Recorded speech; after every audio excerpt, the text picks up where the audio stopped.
Lesson 31, Adding Integers and Collecting Like Terms.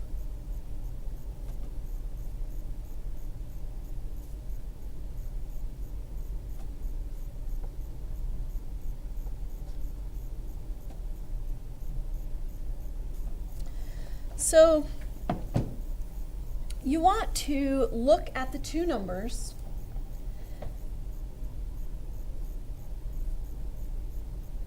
and there's two different ways they can go. So ask yourself the question, do they have the same sign or different signs?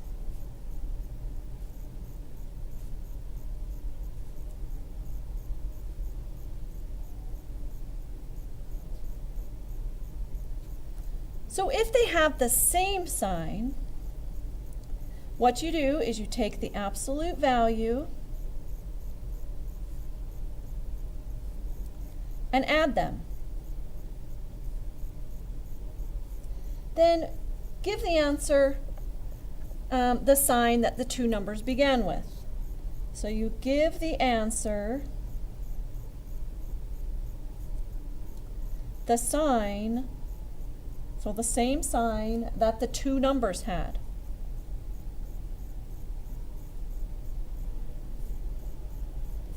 So for example, if we're doing 4 plus 6, they're both positive, the 4 and the 6, so we just add the absolute value of 4 and the absolute value of 6. 4 plus 6 is 10. If I had negative 4 plus negative 6, they're both the same sign. Take the absolute value of 4, which is negative 4, which is 4, the absolute value of negative 6, which is 6. Add them together. 4 plus 6 is 10. Give them the sign that the two numbers had in the beginning, so it's negative 10. 3 plus 1, they're both positive, so do 3 plus 1 and you get 4. Negative 2 plus negative 7, just add 2 plus 7. You get 9, and they started out as negative, so the answers will be negative. Negative 5 plus negative 3, what's 5 plus 3? Everybody.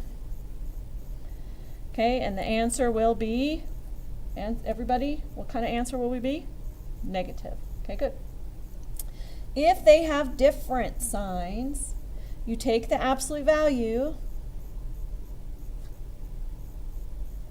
and subtract them. So this time you're going to subtract.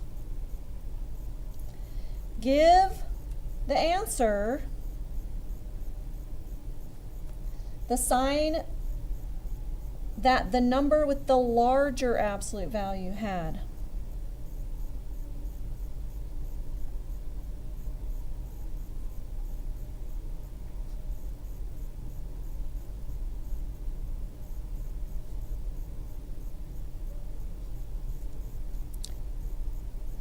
So let's do some examples. Negative 7 plus 3. So I'm going to do 7 minus 3, which is 4. Now when I said 7 minus 3, the 7 was the first number. Since it's negative, my answer will be negative. Negative 2 plus 8. So I'm going to do 8 minus 2, which is 6. Then I look, my first number that I said, 8, was positive, so the answer will be positive 6. 3 plus negative 1, I just do 3 minus 1, which is 2. The 3 is positive, so my answer will stay positive. 6 plus negative 10, I'm going to do 10 minus 6. What's 10 minus 6, everybody? 4. The 10 was the first number. Since it was negative, the answer will be negative. So when you're adding,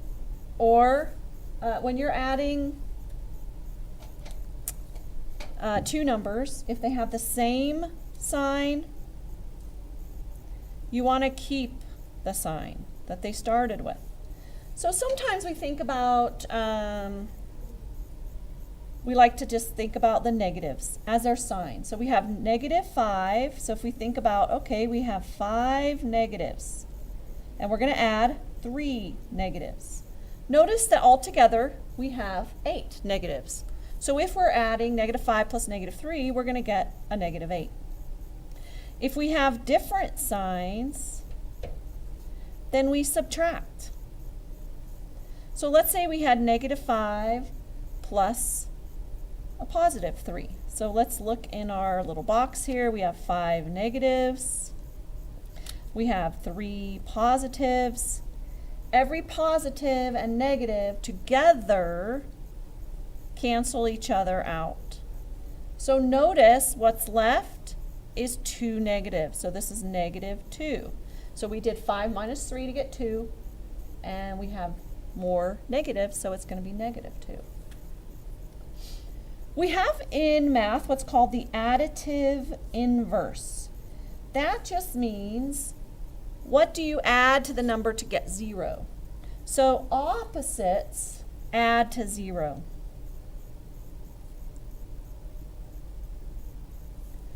So for example, 3 and negative 3 are opposites. If I were to add those, 3 plus negative 3, I would get 0.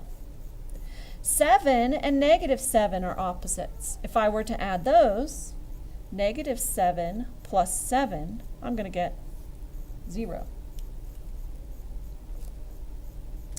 A term, so these are some definitions, a term has a number and it may have one or more variables.